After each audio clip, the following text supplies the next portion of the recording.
Hey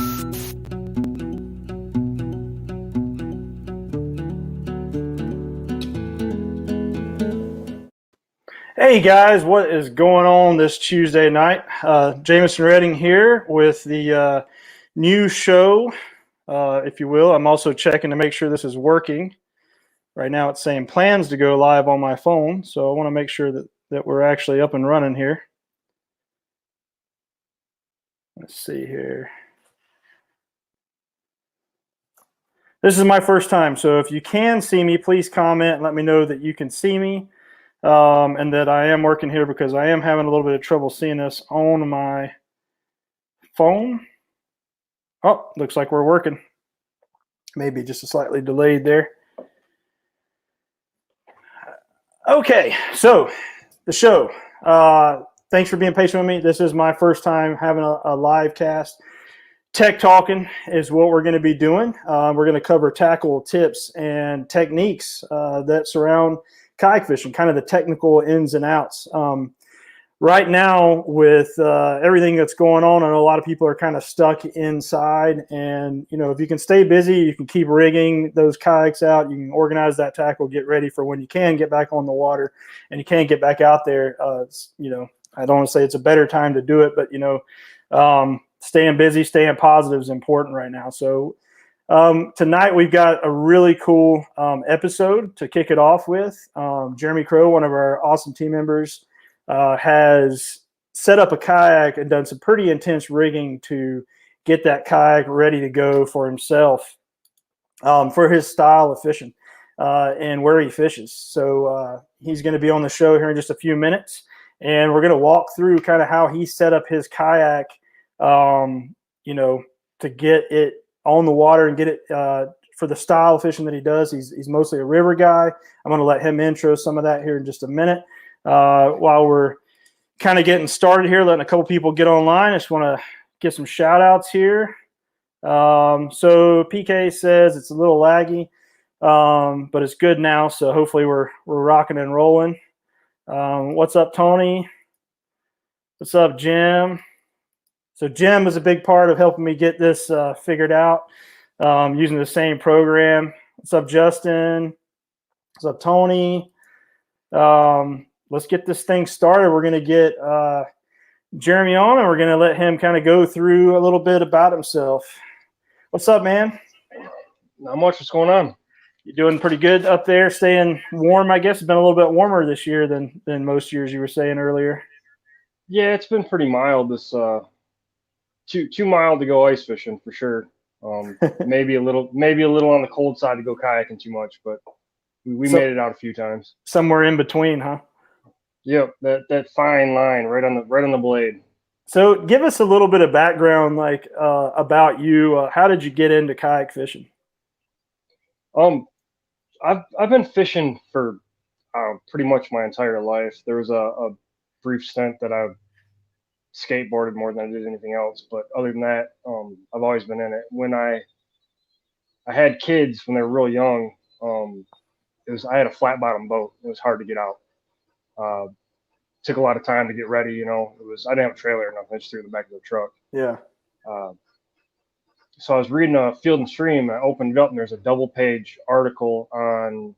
It was a double-page picture of a guy that hooked into a marlin or something back then. This was probably 12, 13 years ago. And it was the first one that they hooked into. And I never even knew anyone fished out of kayaks at the time. I saw it and I was like, I got to do this. So ended up finding a kayak at Gander Mountain on clearance for half off. I bought an Ocean Kayak Caper, brought it home in the middle of winter.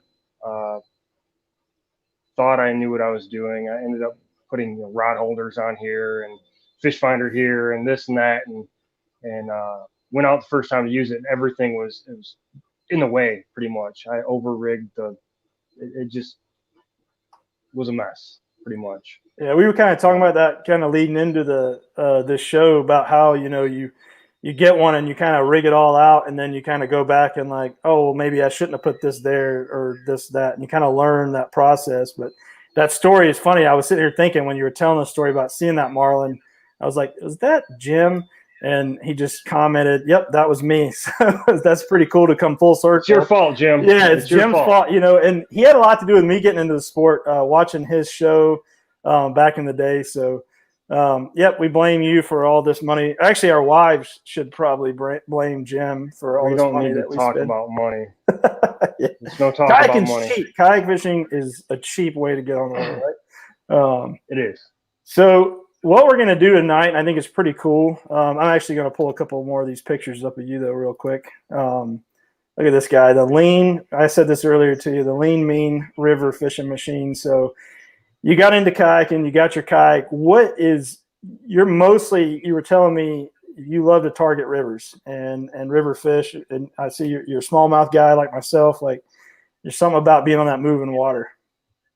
Oh, absolutely. Moving water is, it will make your heart race, and it's enough going on to completely calm me down at the same time. It's a weird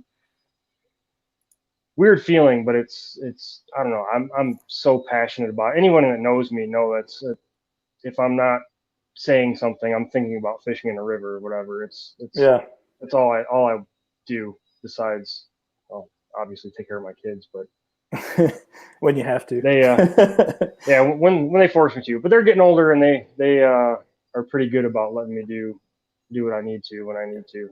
Yeah, I was telling you, my kids are pretty young, and I'm kind of looking forward to that moment when they're a little bit older and a little bit safer to take on the water, which I do now. I've got a little skiff, and we get them out, and I get them out on the kayak and stuff. But they're a little older, and I'm not so much worried about having to keep a hand on them at all times. I'm looking forward to that, and I know that picture I posted earlier. That was your son. You said he actually caught that big carp. Yeah. So that's cool that you guys get to experience that and get on the water together for sure. I was just reading through some of the comments, and Jason says the beard's looking good. And I think that, instead of talking about kayaks, we should just get into like beard care, and we could do that. just talk about like how we, keep these things looking like we do. Actually, I don't think that either one of us probably does that much. Well, people have seen me blow dry my beard, so I can't. Like that, you do more than I do. You should try it. It actually, especially when it gets a little longer and just goes on its own. My wife actually jokingly told me I should try it, and I ended up doing it. So you should give it a go. Let's see here. Jim says a lot of wives hate him. I'm sure that's for various reasons, Jim. Jason says he has tons of beard products. But we didn't come here to talk about beards. We came here to talk about fishing. And in this particular one, I titled it, Don't Be Afraid to Drill. I think you did a little bit more than drill, and I'm actually going to pull this up. This video kind of cracks me up. Let's see here.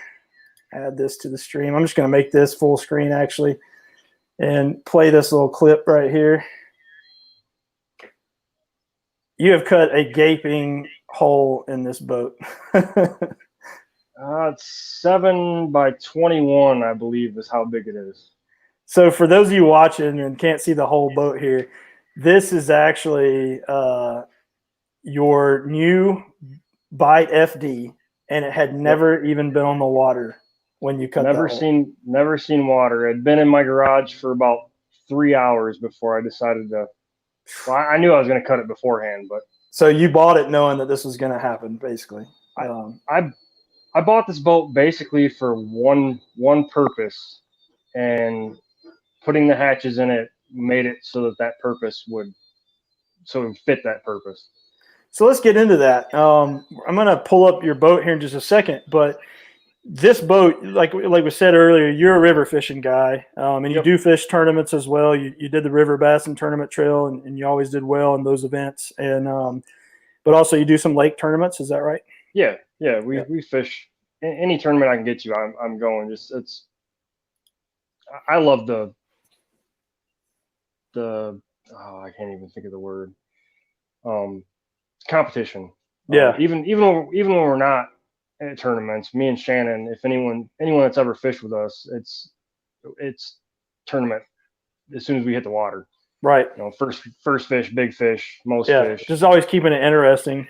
Something.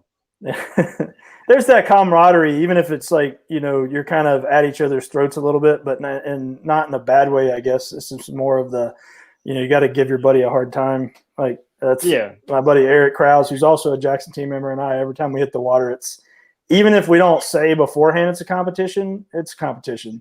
Unless you lose, and then you're like, nah, it wasn't a competition. We were just hanging out. Quit trying to make it. So Mark Ryan, what's up, Mark? He says, "Oh my heavens!" When we pulled that video up of you cutting the hole.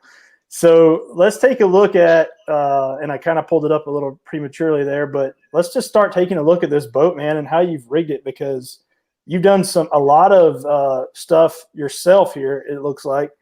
And also you've added some stuff kind of off the shelf, if you will, some Yak Attack products and some other stuff. But we'll just start right here in the stern. And I think I called it this earlier when we were kind of looking at these pictures. This looks like, to me, it's either a whale's tail or like a manatee tail that you've added to the back of this. So explain this and how it came to be. Well, you said manatee tail, so that's what it's going to be dubbed forever now. I got the boat I wanted. It has pedal drive, so I figured I'd be pedaling up to like dams and stuff, whatever, and not so much using a drag chain, but I still wanted to be able to anchor myself in spot, and stop. And I've always wanted a power pole or it's basically the same thing as a river stick. So I decided to manufacture my own out of stuff that I had laying around in the garage. Took a sheet of HDPE, cut it, traced out a template, cut it out of the HDPE, routed the edges. I made a few stacks of them to hold the actual. It's a 3/4 inch fiberglass rod. It's the same thing that power pole uses, which is manufactured for a different purpose. So I made that, and it surprisingly works awesome. It had to extend out far enough to clear the rudder. Can you hear me okay? Can you hear me okay there? Yeah, kind of. Yep, sorry about that. My headphones just like ate the dirt on me, so it looks like I'm gonna be investing in another set of headphones. Let's see if I've got another set. Oh well, if you can hear me okay, we'll keep going. You're real quiet, but I can hear you. Okay, let's see if I can adjust that real quick.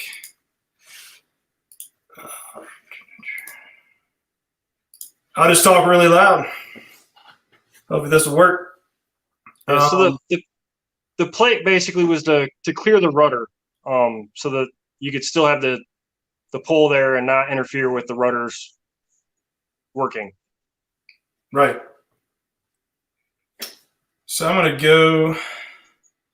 So it clears the rudder and gets it out behind, especially with that new rudder that you got there. It's a little bit longer. Yeah. And then you basically took that board and also kind of stacked it to give you a little bit more stability with the pole there. Yep. Yeah. And so with this pole, I was asking you in the picture, and you may have said this when I was like losing my audio there, but is it, it's not PVC. You were saying that's a fiberglass pole. Yeah, it's 3/4 inch fiberglass rod. Okay. Awesome. Jim says my audio is good. Sorry about that, guys. Again, first time, so still working out the kinks. So you don't have to weight that then. It's got enough weight that when you drop it down, it's going to stab in pretty decently for you. Yeah, it's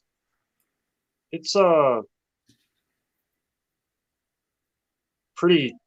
So I'm actually having issues with sound now myself. You sound good on this end, hopefully. It's enough weight to stop you. It stops you pretty good. In the rocks, it makes quite a bit of noise. So I've been pedaling backwards or whatever to slow myself down before I drop it. Yeah, because you got the momentum, right? So it could kind of throw you forward. But if it's sand or muck or anything like that, as soon as you drop it, it's got some stopping force to it. And you were telling me that you have a couple of different sizes as well, right? Yeah, I have the one that's in it right now is a 5 foot long rod. I've got one that's cut to 8 foot rod, and I have a 12 foot rod. Which when I got the rod from a guy, I had a handful of 12 footers. Yeah. So you just cut them down to fit your different applications and needs. Yep. There. Awesome. Well, that's really cool. And as we move through these pictures, I think we'll be able to see how you actually lift it and lower it a little bit better. Actually, right here. Sorry, the pictures. I should have flipped this. Let's see if I can. I think I can. There. We can see that a little bit better. So this is right at your left hand beside the seat. You've got the cordage ran from a pulley. Is that right? And then up to this, and that's like one of those night eyes or whatever. Yeah, it's the night eyes with the cam cleat built into it. So that's a pretty simple project. I mean, I feel like you saved quite a bit of money and accomplished pretty much the same thing that you get with a power pole there. Yeah, I mean, I have all the stuff laying around from. I work in weird manufacturing places and stuff. And I had a piece of the HDPE given to me, so this whole thing only cost me like $10 to do. I mean, that carabiner I think was the only thing I probably purchased. Yeah, those things are cool. Those night eyes ones are pretty sweet. So while we're going through this, we've got a couple of interesting questions coming up, but we should answer them. So Justin is wondering what your favorite color might be. And I feel like that there was two of those, but maybe that was the only one I saw. So what's your favorite color? Black. I've been told black's not a color, but you have to live with it. That's my answer. Well, when I ask my kid what his favorite color is, he says white. I'm not convinced that that's a color either. I think it's maybe the absence of color, but all right. Well, any more interesting questions? We'll keep them going. So real quick, we got one from Nick here that says, can you say fishing is a lot like skateboarding? No, I've accomplished way more in fishing than I ever did in skateboarding, Nick. It is. I do feel like skateboarding would take a little bit, not that fishing doesn't take talent, but at least anyone can try without maybe getting too bad hurt. Or if you don't have enough talent with skateboarding, you're going to probably get hurt if you try. So let's keep going through this boat. There's another angle there of the back, and you've got a handle built in too, so you can still carry it as we look at that. So you got the anchor wizard. Now you've got it fixed, and we'll kind of get to this in a second, but you actually can anchor off the bow, and then you've got the pole on the stern, correct? So correct. You've got both options. Yep. Nice. So how you like that anchor wizard? I've never actually used one that much, but they look like they would work really awesome. You've not. I for a long time I wouldn't spend the money to get one. Mm-hmm. I always used one of those night eyes cams to do the same thing pretty much. Yeah. And when they came out with the low profile one, I finally decided to pick one up. And now I think there's 5 of them in my garage. If that tells you anything. Yeah. Well, I love them. I won't ever go out on a kayak without it. It looks like it would, it's definitely going to contain that line, so that would make sense that, less things to get a hook caught in. Oh, for sure. I'm going to back up. Charlie says black is all of the colors, so that's actually a true statement. But I do want to back up because Jean's asking an interesting question here about this little dude at the end of your cord. She says, "What's that fishy-looking thing at the end?" And I had just noticed that when she said that. It looks like you've got an old lure or something that you're kind of using as well. I needed a handle, so I looked around. I had a popper laying around. I grabbed it, took the hooks off of it, and hooked it up to the end. It's actually set to where if that lure goes all the way to the carabiner, the rod won't go all the way down through the plate. Yeah. There's just enough rope there so that it won't fall through. Perfect. So you're not going to have a problem where you lose this, or it's on the back of the kayak and you're having to dig to get it and all that. No. Have you ever gotten the pole stuck? I mean, you probably haven't had a lot of opportunity to test it out, but have you ever gotten the pole stuck to where you like couldn't lift it with the cord and the pulley? Once you get the cord down and it stops you and you have force against it, you actually I found it's way easier to pedal backwards or forwards or whatever way you're putting the force on to unkink it in that box before you lift it up. Yeah. It'll there's enough play in there. I want it to go up and down easily. Right. There's enough play in there, so once the pole gets pressure on it, it kind of the friction holds it in place. Yeah. But as soon as you relieve that, it comes right up. Nice. I mean, that would be a great setup for the flats too. That's a big deal, being able to quickly stop yourself, but not have to like pull an anchor every time. So I think that'd be awesome to see how that would work on the flats. Pulling up this, getting a phone call. Sorry about that. Pulling up this other picture here. Looks like you've got, this is your anchor line going to the bow from the Anchor Wizard. So utilizing the track there, you got a little eyelet to run it through. So that's sweet and keeps it nice and clean. And then I see that you've added bungee with carabiners. So tell me about that a little bit. And then you got this big hatch up there. There's so much going on in the front of this boat. So we'll just kind of take it one step at a time. But you've switched your bungee out to carabiners. So what's the process? When I got the boat, they had bungee on the front and the back that you weren't able to unhook. So I decided to untie it.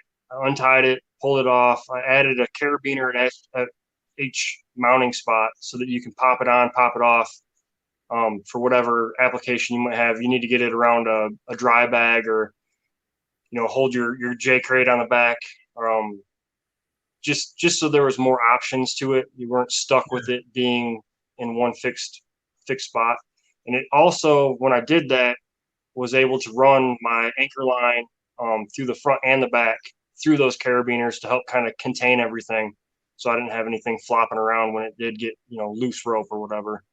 Do you have any binding issues where, and there may be a better picture of this as we go through it, but like right here in this area, you can see where my mouse is, like where the line touches the bungee. Do you have any issues, or is it pretty smooth traveling through that? I haven't had any problems with it yet. It's been, as soon as you loosen up the drag on the anchor wizard, it'll pop through and drop out real easy.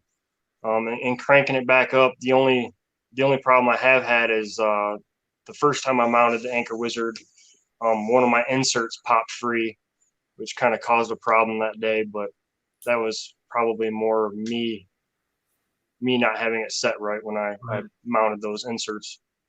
Well, it's a great idea, because then even if you need to take the anchor line off, you could probably leave those chains attached and feed them through the handle there in the front and just unclip the bungee. So be quick and easy to remove that kind of stuff. You got a few more people join us here. Warwick, our team member across the pond, across a lot of ponds. He's all the way down in Australia and says good morning. So little time change there. Going back to the Anchor Wizard, Chris says that he just got one and wish he'd had it when we were down at PAC recently. I could definitely see it, working pretty well. My buddy just picked up one too. Let's keep going through the boat here. Well, actually, I think there'll be another picture with the hatch open, but so earlier we did look at you cutting a giant hole in the back of the boat in the video, and we're going to get to what you put there. But you also cut a pretty significant hole in the front of the boat here and added this round hatch as well. So tell us about that a little bit. That is a 9-inch hatch that I cut into the front. When the Bite FD came out, I was excited. The size wise and the weight wise was better suited for the trip that we do, a 6-day trip down the Asabo River.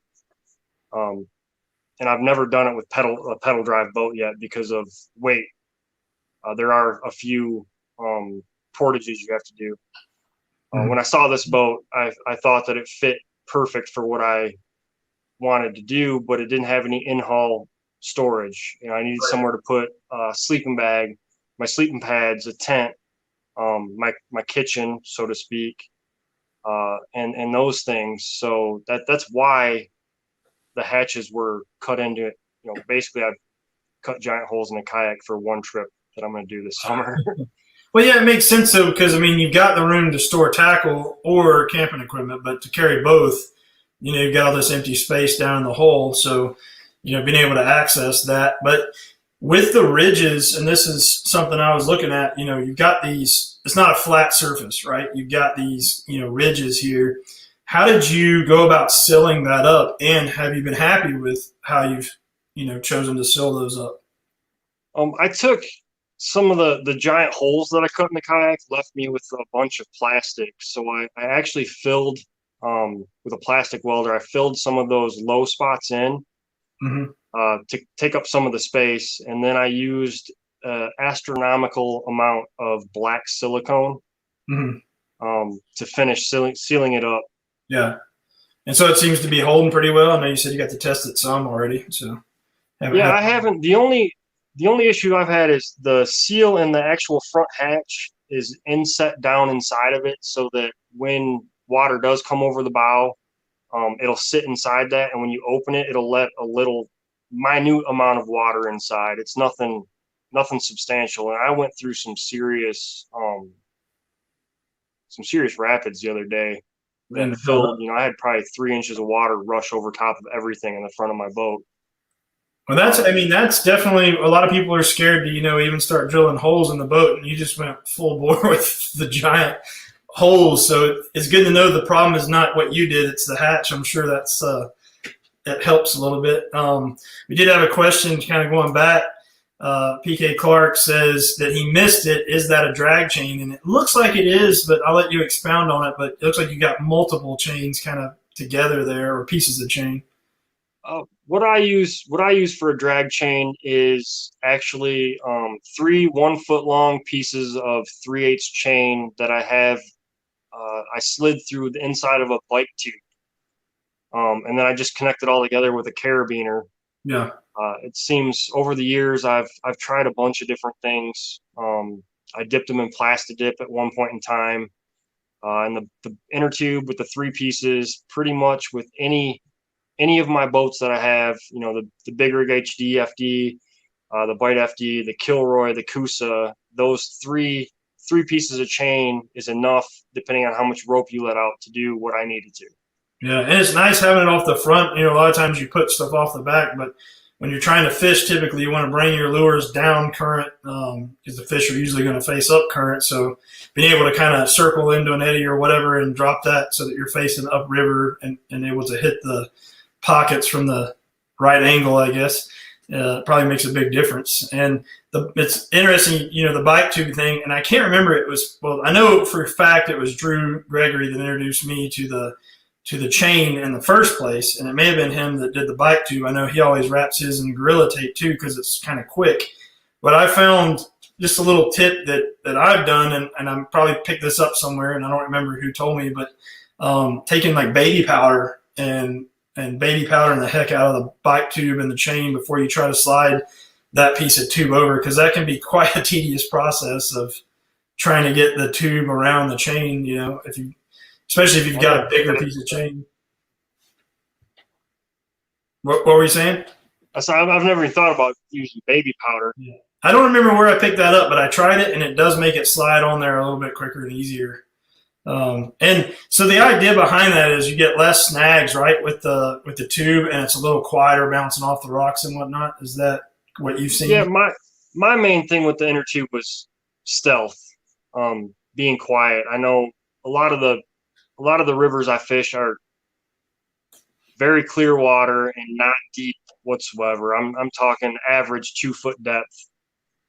So any amount of noise or anything you can add to your stealthiness is going to help you. Yeah. Sorry, we're getting some pretty good questions from Shannon here. Who's your interior designer? That wall is pretty dope. This chick named Shannon, she did it with her daughter. It's all right. So you might know her then, is what you're saying. Gene says it's beautiful. So what are we looking at here now? The Bite FD, I believe, does come with a transducer cover. However, this is not the one that came with it. So this is even custom. Yeah, the one that came with it. I wasn't going to put a fish finder on this boat. I had no intentions of it. And when I got it, I found out that it had the capacity. It came with a cover. I was pretty excited about it.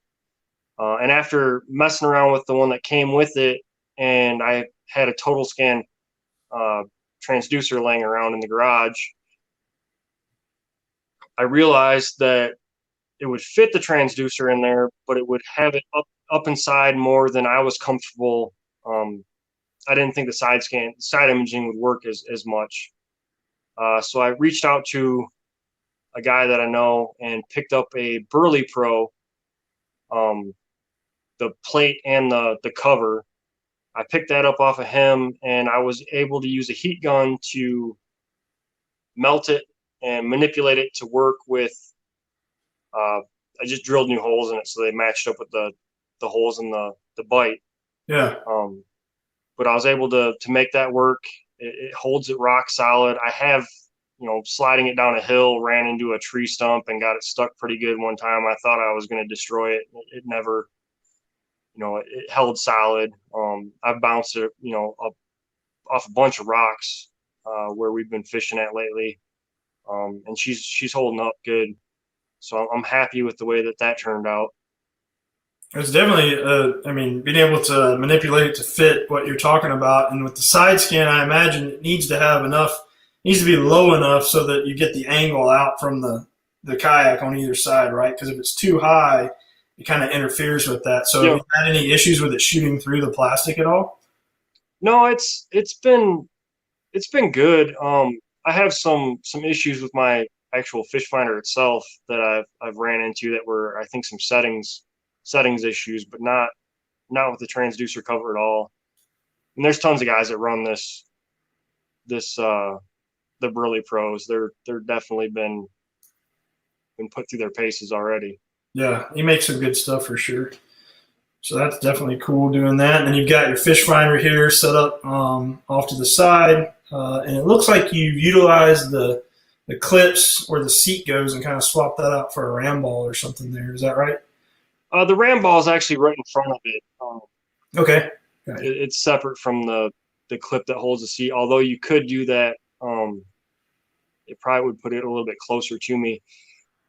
That is just a 5-inch, the Lowrance 5 Ti. So I had to get it as close to me my eyes aren't as good as they once were. I'm getting kind of old. So we got another question here while we're talking about fish finders and transducers.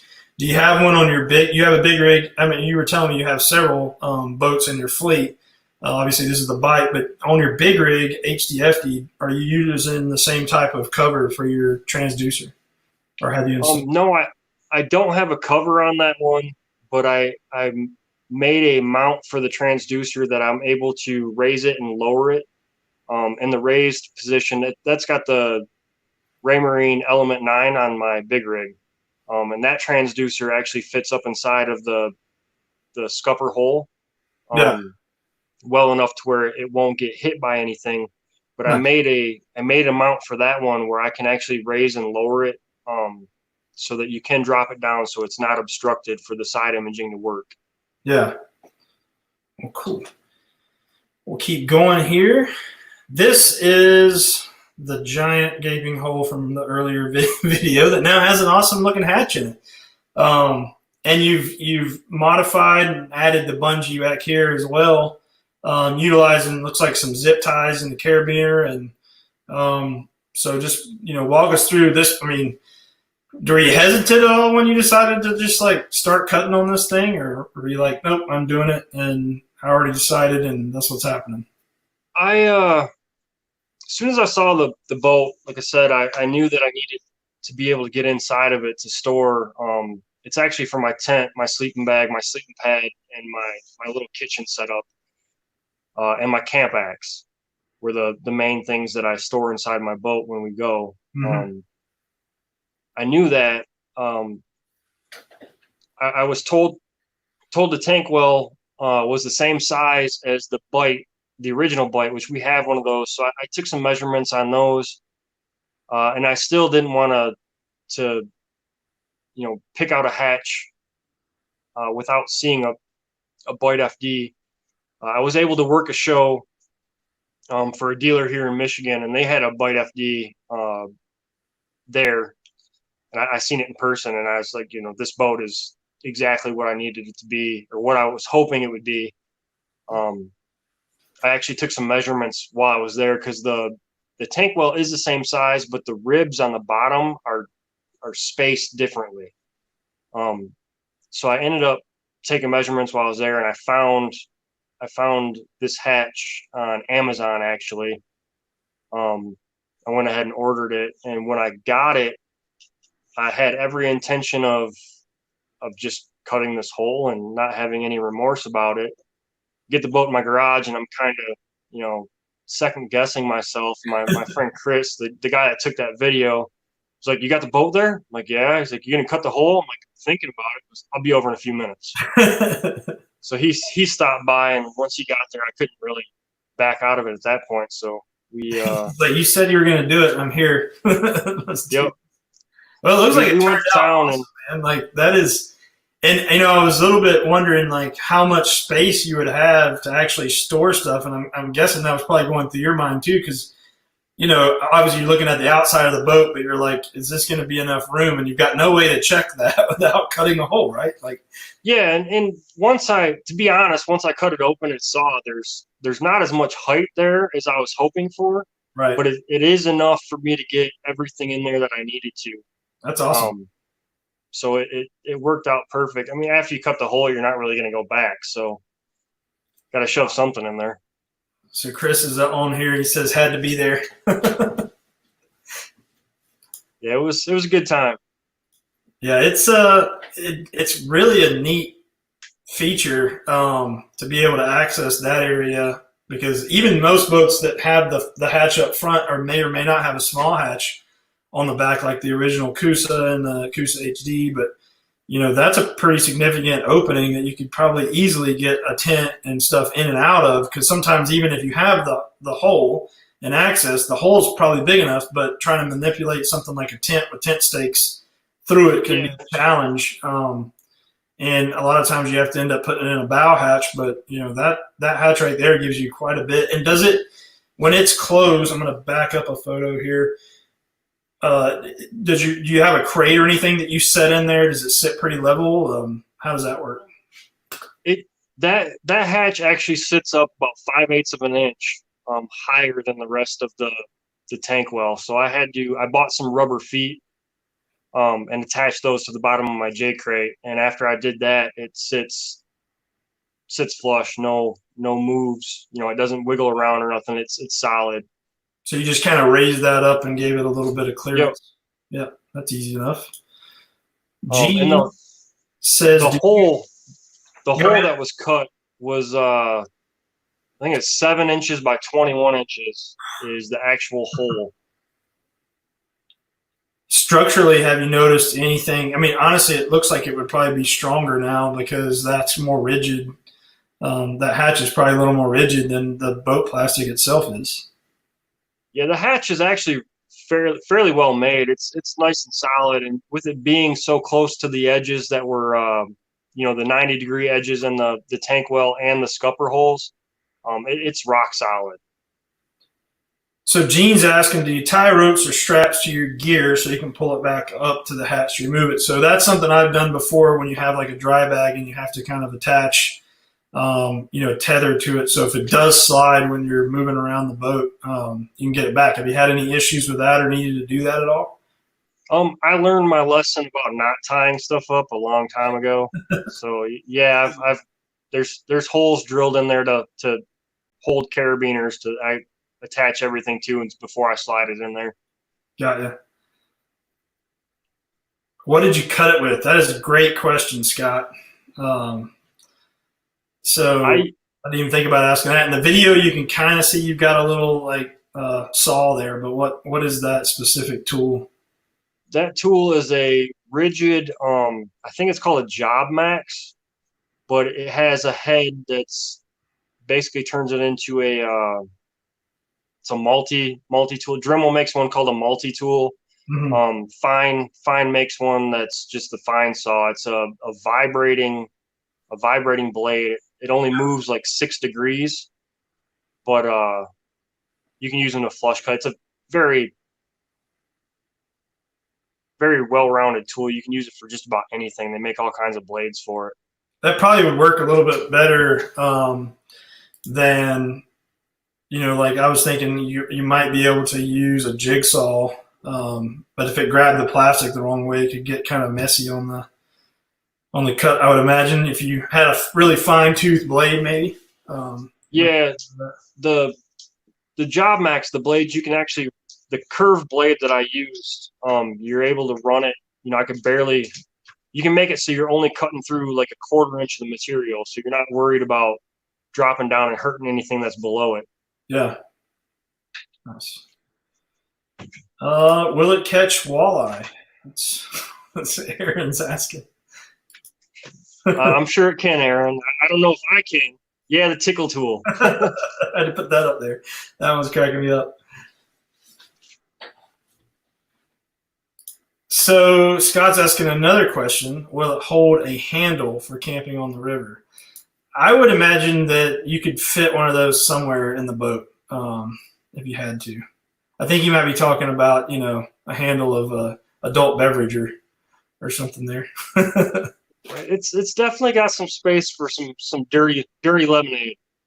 So what, Scott, you need to up your game, guys. What I found for river and camping is the bagged wine works really well. It's a little more sophisticated, and it can be manipulated to fit into any space in the boat once you take it out of the box. So you guys gotta up your game there.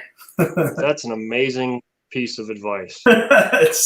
I think Damon Bungard shared that information with me, and I was like, well, I've never thought of this. So it fits in a backpack nice, fits in a kayak nice, and it usually kind of ups the mood a little bit. You do have to drink it, with a pinky out, like if you're going to have bagged wine on the river. Scott says, haha, bagged wine. Anyway, moving back on. Get distracted when we start talking about good, tasty beverages. So there the hatch is open. We saw that. And you can take this bungee on and off easily with these carabiners. And you basically just drilled some holes and ran zip ties, it looks like, to secure your carabiners. Is that right? Those actually run right through the actual holes that are already there that the bungee went through to begin with. Gotcha. So you didn't have to drill those holes. That makes sense. Nope. Perfect. So it doesn't interfere with the steering or anything.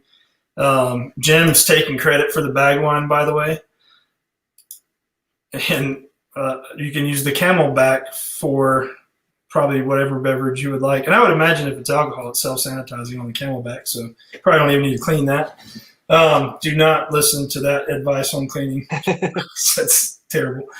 Here we go is a back view of the line running to your, I'm going to call it the JC stakeout pole, or that's what we'll call it. So you've done the same thing on the bow. A little closer shot of the hatch that we were talking about earlier. And it looks like you got a pretty good amount of storage space in the bow as well, as far as like room inside the hole there. Yeah, so far I know that I can make a dry bag with clothes fit in there, and it fits my Dakota, those power boxes. Yeah. That's what I've been running the fish finder on. That drops right on in there, no problem at all. Are you securing that once you put it down inside the boat at all, or is it's just kind of loosely moving around? There's actually the way the hull is formed, and there's where the drive fits or sits. Mm-hmm. There's a piece of plastic right there, so once you get it in there, it actually sits really nice by itself. Nice, so it can't really slide backwards. I mean, no. A little bit. All right. Another shot of the carabiner setup. And that looks like we pretty much walked through the boat there. So I do have a couple of questions, and if anyone else has any, post them here. We can go back and look at a picture if you guys missed anything. So just, go ahead and shoot a question out to us. But what I was going to ask you is, what advice would you have for someone that's got a brand new boat, and this is kind of going back to what we talked about earlier, getting those first boats that you and I both did this, where we just went out on the water or didn't go on the water. We rigged our boats completely and then went out on the water and realized that we might have overdone it a bit or put things in the wrong place. So what advice would you have for someone that's getting ready to start rigging a boat and maybe take that plunge? If you don't have much experience in the boat or in boats, kayaks in general, go out and fish out of it a few times before you attach anything permanent. See what you need first and where you need it. Yeah, you might stick something in a spot that you absolutely hate. I know that the first boat that I put a rod holder on when I went out and paddled, every paddle stroke, bang, bang, bang, bang. That was a lesson that was learned. Just make sure, go out and use your boat a few times. Me and you have been doing this for years, so now I pretty much set up my cockpit and my kayaks all the same, no matter what boat I'm using. So it's easy to jump from boat to boat. Yeah. But if you're just getting started out, you need to spend some time, go out and fish for the day, fish for a couple days. If you're mounting anything that's permanent, drilling holes, I would highly suggest knowing that that's where you want it before you stick it there and have to figure out how to plug 4 screw holes later. It's kind of like measure, that whole concept of measure twice, cut once. It's kind of the same with the kayak, like make sure that's where you want it before you go to it. But there's ways. I mean, obviously, if you cut a big hole like you did for the hatch, probably going to be a little bit weird trying to repair that. But if you drill a hole, you can always stick a well nut in it or something to patch it up if it's in the wrong place. But so Michael says that's great advice. We do have a question, and I got a couple more, but I want to keep these going. Jean would like to know if she can hire us to rig. Probably.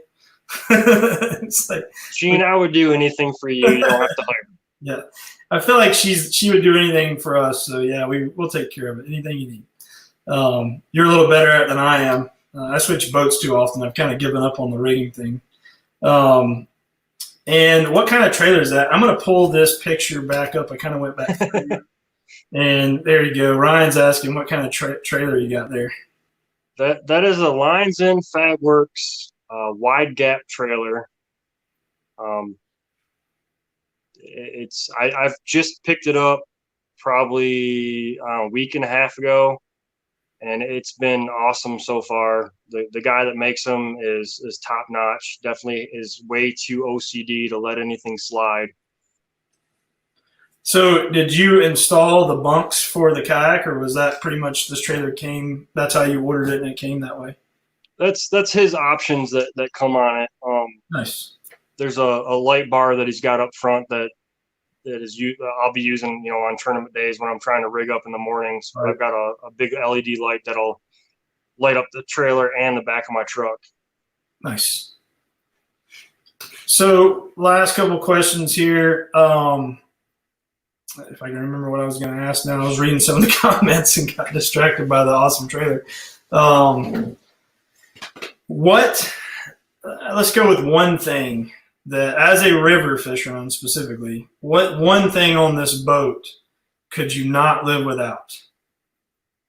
Like you would have to have, if you forgot it, if you left it, you would turn around at the ramp, watching fish buzz topwater, you would turn around and go back to get it. It's that important. Drag chains. Drag chains. That's what I thought that was going to be. Drag chains for sure. I've actually fishing rivers. I do a lot of floats. When Shannon and I are out of town, I'll take a bike with me and I'll drop her off, with the kayaks and stuff, and then I'll drive the truck down to the takeout point. And I'll ride a bike back up to where she's at. Yeah. So every once in a while I get a chance, to get out on my own, and I'll do the same thing. I'll drop my kayak off, lock it up or hide it or whatever I got to do, and go down, drop my truck off and ride back. Yeah. So I did that one day, and when I got to where I was at, I realized that my drag chain was still in my truck. which was like a 4.5-mile bike ride. I ended up taking the lock that I used to lock my kayak up and the lock that I used to lock my bike up, and wrapped it all up, hooked it on my carabiner, because I still had the anchor wizard was with me and the carabiner was there. I just didn't have my chains themselves. So I had a big wad of cable locks, and I left my bike there to get stolen as I floated down. The bike was still there when I got back. I was going to say, did it actually get stolen? That's good. I was less worried about the bike and more worried about the drag chain. Fish. Yeah, the drag chain was more. You made a sacrifice between the drag chain and the bike. That's awesome. All right, so I think that's pretty much it. Everyone seems to agree that drag chain would be their choice as well. I really appreciate you coming on and walking us through the boat, man. You did like some crazy stuff.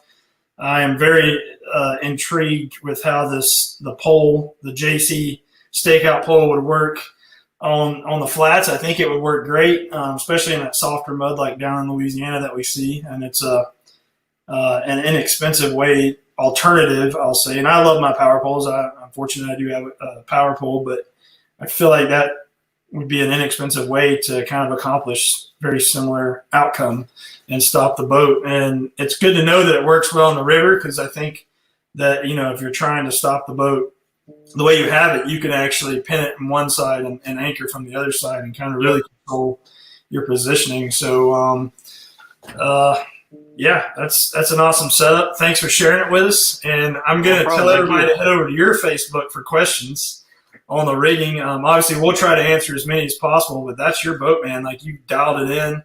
And that's my baby. So definitely head over to Jeremy's Facebook page and just bug him until he starts his own rigging business and gets in this.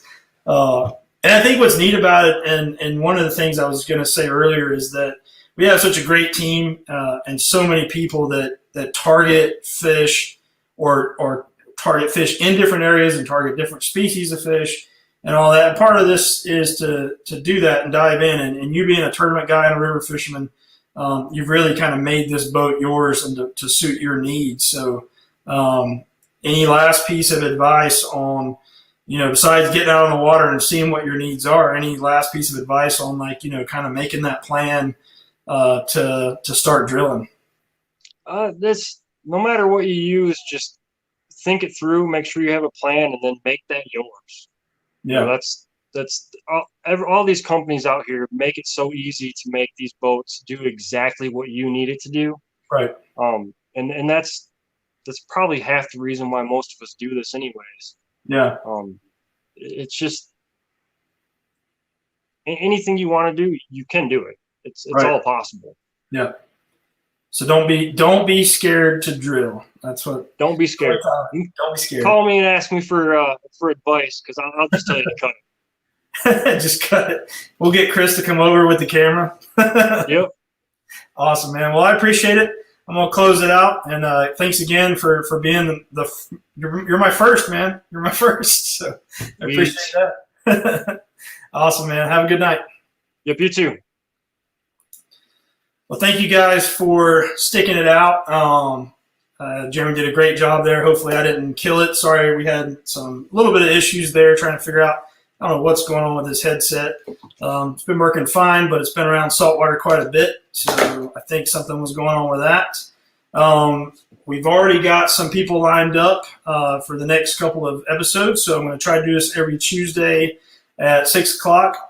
We may look at adding a second show during the week if it's going well. And luckily my wife was nice enough to get the kids out of the house for me. So if I can talk her into doing that a couple times a week, we may add a second episode during the week. But right now, Tuesdays fits. Tech Talkin Tuesdays has a ring to it. Like I said, we have a lot of great team members. So we're going to definitely be trying to reach out across the United States and outside of the United States. We got team members all over the world to try to, talk about how they do things. We'll look at kayaks, how they're rigged like we did tonight.